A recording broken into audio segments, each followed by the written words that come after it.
আসসালামু আলাইকুম। আমি এস এম হাসান, বিশ্বের ১ নম্বর ভিসা এবং বিশ্ব সংক্রান্ত চ্যানেলে ভিসা এক্সক্লুসিভ পর্বে আপনাদের স্বাগতম। আজকে আমরা আপনাদের জন্য আলোচনা করতে যাচ্ছি ইউরোপের ভিসা নিয়ে, কেননা ইউরোপের ভিসা নিয়ে আমাদের প্রচুর প্রত্যাশা রয়েছে। আমাদের সবার মনে একটা কমন কোশ্চেন যে বর্তমানে ইউরোপের কোন দেশে সবচেয়ে বেশি ভিসা দিচ্ছে এবং ভিসার হার সবচেয়ে বেশি এবং ভিসা দেওয়ার ক্ষেত্রে জটিলতা কম। এই বিষয়টা নিয়ে অহরহ প্রতিনিয়তই কোশ্চেন থাকে যে আসলে আমার ফাইলটা কোথায় সাবমিশন করতে হবে যেন ভুল কোথাও সাবমিশন করে আমার ভিসাটা রিজেকশন না হয় এবং আমি কম জটিলতায় সহজে ভিসা নিয়ে ইউরোপ ট্রাভেল করতে পারি। যেহেতু ইউরোপের সেনজেনভুক্ত দেশের যে কোনো একটি দেশের ভিসা পেলে 29টি দেশে ট্রাভেল করা যায়। সো এই ক্ষেত্রে সেই ভিসা হোক ফ্রান্স, জার্মানির, অথবা সেই দেশ হোক পোল্যান্ড, পর্তুগালের মতো দেশ, যেই দেশই ভিসা প্রোভাইড করুক না কেন, যেহেতু ভিসার ভ্যালুগত দিক থেকে সেম, সো এই দিকের বিবেচনায় ইউরোপের ভিসা পেয়ে সহজে ট্রাভেল বা সহজে পড়াশোনা করতে যাওয়া বা সহজে বিজনেস ওপেন করা বা ফ্যামিলি নিয়ে ট্রাভেল করা, এই বিষয়টা সবারই মাথায় থাকে। আসলে কোন বিষয়গুলোকে খেয়াল করতে হবে, কোথায় ফাইল সাবমিশন করতে হবে এবং কখন ফাইল সাবমিশন করলে সহজে ইউরোপের ভিসাটা পাওয়া যাবে, এবং ওভারঅল আজকে আমরা সমস্ত বিষয়গুলো নিয়ে কথা বলবো এবং সেই সাথে ইউরোপের ভিসা পাওয়ার ক্ষেত্রে মূল যে বিষয়টা বা মূলনীতিটা আমরা কথা বলবো, যেন আপনারা ইউরোপের ভিসার মূলনীতি বা মূল বিষয়টা বুঝতে পারেন যে আসলে আপনি যখনই ফাইল সাবমিশন করেন না কেন কোথায় আপনার ফাইল সাবমিশন করা উচিত এবং কোথায় ফাইল সাবমিশন করলে আপনার ফাইলটা রিজেকশনের সম্ভাবনা থাকবে না। আপনি খুব সহজে ইউরোপের ভিসা নিয়ে ভিজিট পারপাস বা স্টাডি পারপাস বা বিজনেস পারপাস গিয়ে আপনি ইউরোপকে এনজয় করতে পারবেন বা ট্রাভেল করতে পারবেন, অ্যাচিভ করতে পারবেন আপনার গোল। সো আজকে আমরা ইউরোপের ভিসা এবং ভিসা রেশিও এবং কোথা থেকে সহজে ভিসা পেতে পারে সেই বিষয়টা নিয়ে বিস্তারিতভাবে কথা বলবো। বিস্তারিত জানার জন্য আমাদের সাথেই থাকুন।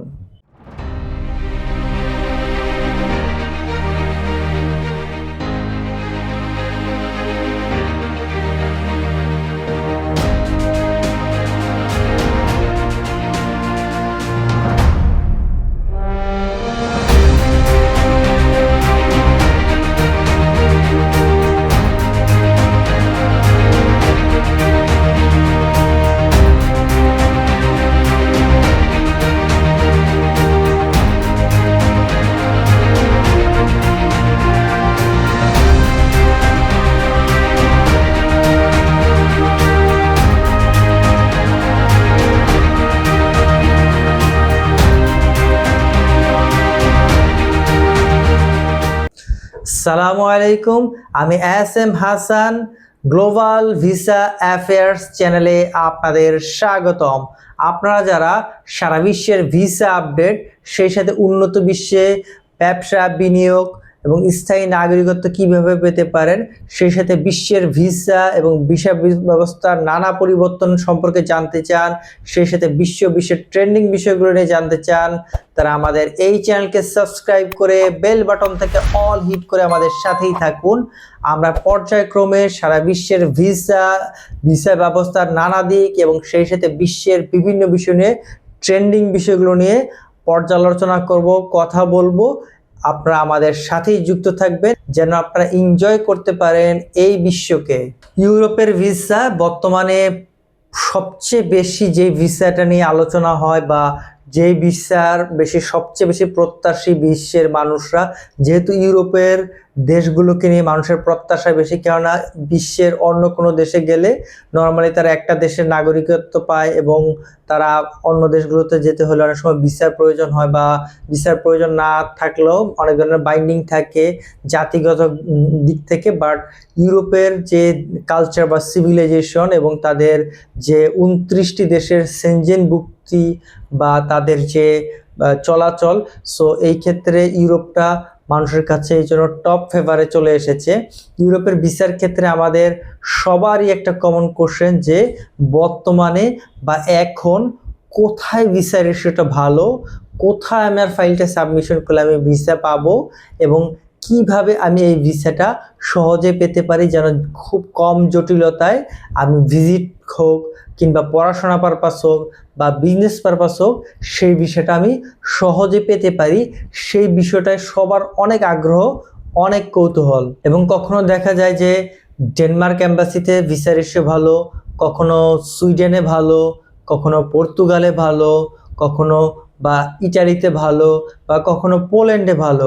বাট ভালো বা বেশি রেশিও অনেক দেশগুলোতে থাকলেও এখানে মূল বা মৌলিক কিছু নীতিমালা আপনাকে বুঝতে হবে, যে আসলে এই ইউরোপের দেশের ভিসা বা ইউরোপের দেশগুলোর প্যাটার্ন সম্পর্কে আপনাকে বুঝতে হবে। তাহলে আপনি এই ইউরোপের ভিসা নিতে পারবেন খুব সহজে এবং সঠিক সিদ্ধান্ত নিতে পারবেন যে আপনার জন্য ইউরোপের কোন দেশটি পারফেক্ট, বা ইউরোপের কোন দেশটিতে আপনি ফাইল সাবমিশন করে আপনি আপনার লক্ষ্য অ্যাচিভ করতে পারবেন খুব সহজে।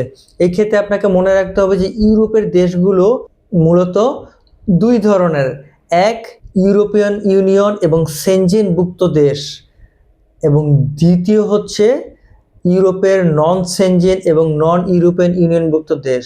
অর্থাৎ ইউরোপের এ ক্যাটাগরির যে দেশগুলো রয়েছে, এ ক্যাটাগরির দেশগুলো মূলত ইউরোপীয় ইউনিয়ন এবং সেনজেনভুক্ত দেশের আওতাধীন, অর্থাৎ ইউরোপের টপ বা এ গ্রেডের দেশগুলো হচ্ছে এই তালিকায় রয়েছে। এবং দুই নম্বর বি গ্রেডে রয়েছে যেই দেশগুলো ইউরোপেরই দেশ বাট তুলনামূলক কম উন্নত, এবং দেশগুলো ইউরোপিয়ান ইউনিয়ন বা সেনজেনভুক্ত না, সেই জন্য তাদের ভিসা ব্যবস্থারও অনেকটা শিথিলতা রয়েছে। যেমন প্রথমে যদি আমরা বলি যে ইউরোপের নন সেনজেন এবং নন ইউরোপিয়ানভুক্ত দেশ, এর ভিতরে আপনারা বলতে পারি যেমন আলবানিয়া, বসনিয়া, মলদোভা বা বেলারুশের মতো দেশগুলো। এই দেশগুলোতে আপনার ভিসা পাওয়ার ক্ষেত্রে ভিসা পাওয়ার হার অনেক বেশি, খুব জটিলতা খুবই কম, যেহেতু তাদের ভিসা দেওয়ার ক্ষেত্রে বা ভিসা পাওয়ার ক্ষেত্রে ইউরোপীয় ইউনিয়নের নিয়ম নীতি বা সেনজেনভুক্ত নিয়ম নীতিকে তো ফলো করতে হয় না। সো যাদের প্রোফাইল তুলনামূলক দুর্বল বা যাদের প্রফেশনালিটি বা সোশ্যাল স্ট্যাটাস বা তাদের ট্রাভেল বেসমেন্ট খুবই দুর্বল, তারা প্রথমে এই দেশগুলোকে তাদের বিবেচনায় রাখতে পারেন। এরপরে আমরা কথা বলবো যে ইউরোপের সেনজেনভুক্ত এবং ইউরোপীয় ইউনিয়নভুক্ত দেশ। এই ইউরোপের সেনজেনভুক্ত এবং ইউরোপীয় ইউনিয়নগুলো দেশগুলোর মূলত তিনটা স্তর রয়েছে। এক নম্বর স্তর হচ্ছে তাদের লিডিং কান্ট্রি, অর্থাৎ যেই কান্ট্রিগুলো ইউরোপীয় ইউনিয়ন এবং বিশ্বের অন্যতম প্রভাবশালী এবং লিডিংয়ের বা রুলিংয়ে তাদের ইফেক্ট রয়েছে। এই দেশগুলোর ভিতরে রয়েছে ফ্রান্স, জার্মানি এবং ইটালি। এই তিনটি দেশ হচ্ছে তাদের লিডিং কান্ট্রি, এবং এই তিনটি দেশ শুধু তাদেরই নয়, তারা বিশ্ব রুলিংয়ের ক্ষেত্রে ব্যাপক প্রভাব রাখে। যেহেতু জাতিসংঘের স্থায়ী সদস্যভুক্ত যে দেশ পাঁচটি রয়েছে, এই পাঁচটি দেশের পরই বিশ্বের সবচেয়ে প্রভাবশালী দেশ হচ্ছে G7ভুক্ত দেশগুলো। G7-এর কান্ট্রিগুলোকে এর পরের মর্যাদা ধরা, যেহেতু ওয়ার্ল্ড পলিটিক্স রুলিংয়ের যে সামিট রয়েছে বা সিদ্ধান্ত রয়েছে, সেই বিষয়গুলোর ক্ষেত্রে G7ভুক্ত কান্ট্রির ব্যাপক প্রভাব রয়েছে। সো এই তিনটি দেশই G7ভুক্ত দেশ, এবং তারা ওয়ার্ল্ড এবং বিশ্বে তাদের ব্যাপক প্রভাব রয়েছে। সো তাদের ভিসা দেওয়ার বিষয়টা তুলনামূলক ইউরোপের সেনজেনভুক্ত এবং ইউরোপিয়ান ইউনিয়নের ভুক্ত দেশের ক্ষেত্রে অনেকটাই স্ট্রং। সো এইটা আপনাকে মাথায় রাখতে হবে। যদি আপনি এই দেশগুলোর ভিসা অ্যাপ্লাই করতে চান, তাহলে এই দেশগুলো হচ্ছে লিডিং পজিশন রয়েছে। এরপরে তাদের দুই নাম্বার পজিশনে রয়েছে ইউরোপের রিচেস বা সেনজেনভুক্ত দেশগুলোর ভিতরে ধনী দেশগুলো।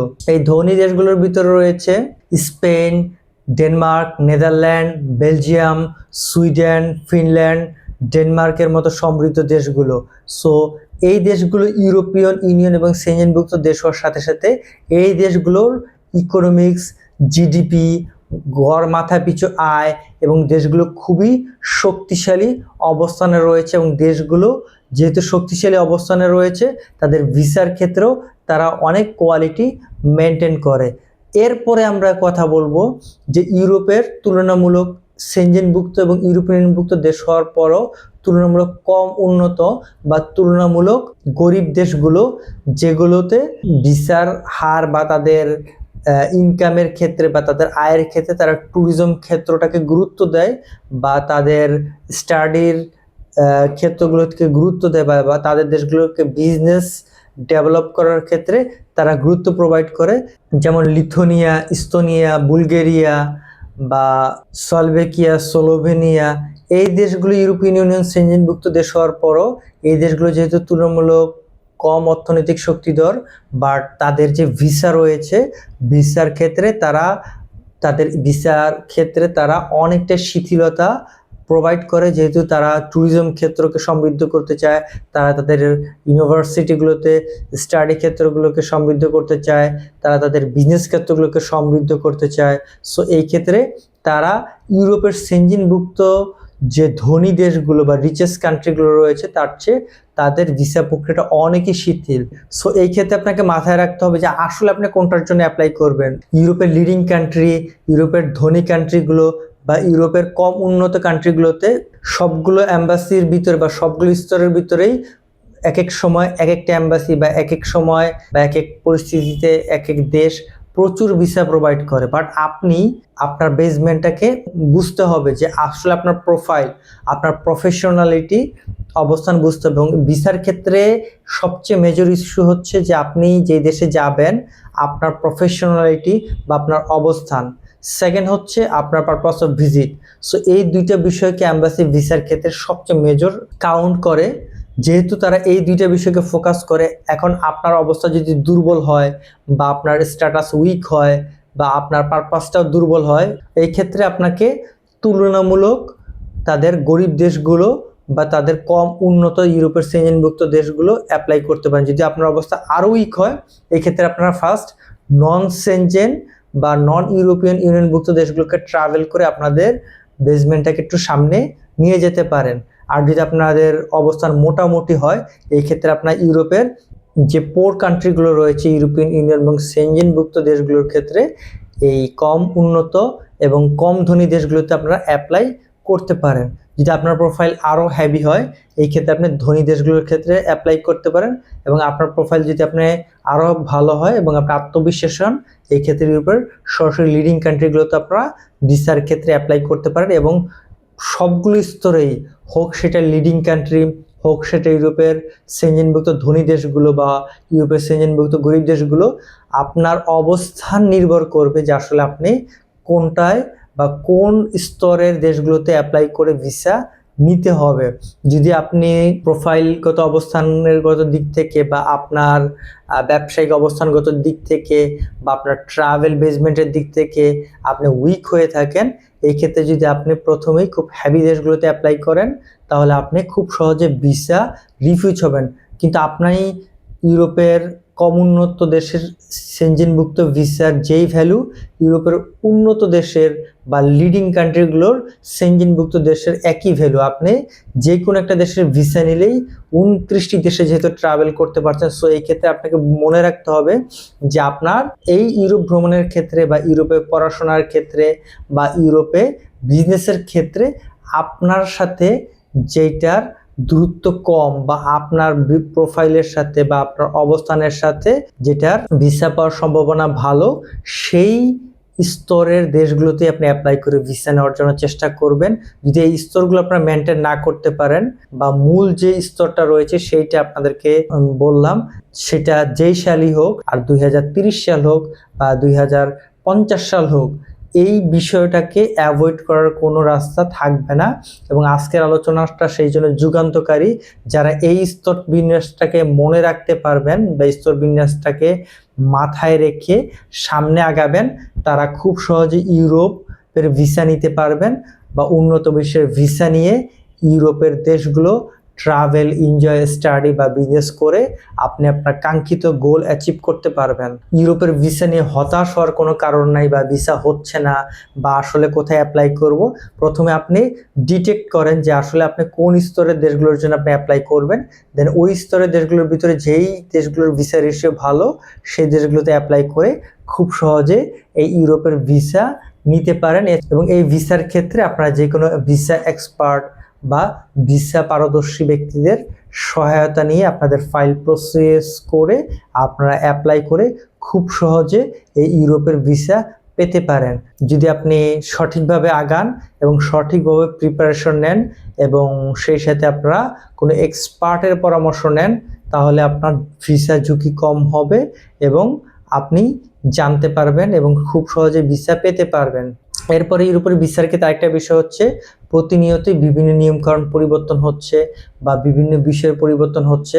এক এক সময় এক এক অ্যাম্বাসিতে ভিসা রেশিও ভালো থাকে, আবার নিয়ম নীতির কারণে এক এক সময় এক এক অ্যাম্বাসি এক একটা বিষয়কে প্রায়োরিটি প্রোভাইড করে ভিসা প্রোভাইড করে, আবার ভিসা অফিসারদের চেঞ্জেস হয় বা অ্যাম্বাসির ম্যানেজমেন্টদের পরিবর্তন করা হয় বা নিয়ম নীতির পরিবর্তন করা হয়। সো এই বিষয়গুলো যারা হ্যান্ডেল করে এরকম এক্সপার্টের শরণাপন্ন হলে সবচেয়ে বেস্ট। এছাড়াও যদি আপনি আত্মবিশ্বাসী হন বা আপনি আপনার প্রতি কনফিডেন্স থাকে, সেই ক্ষেত্রে আপনি সরাসরি নিজেও প্রসেস করে আগাতে পারেন।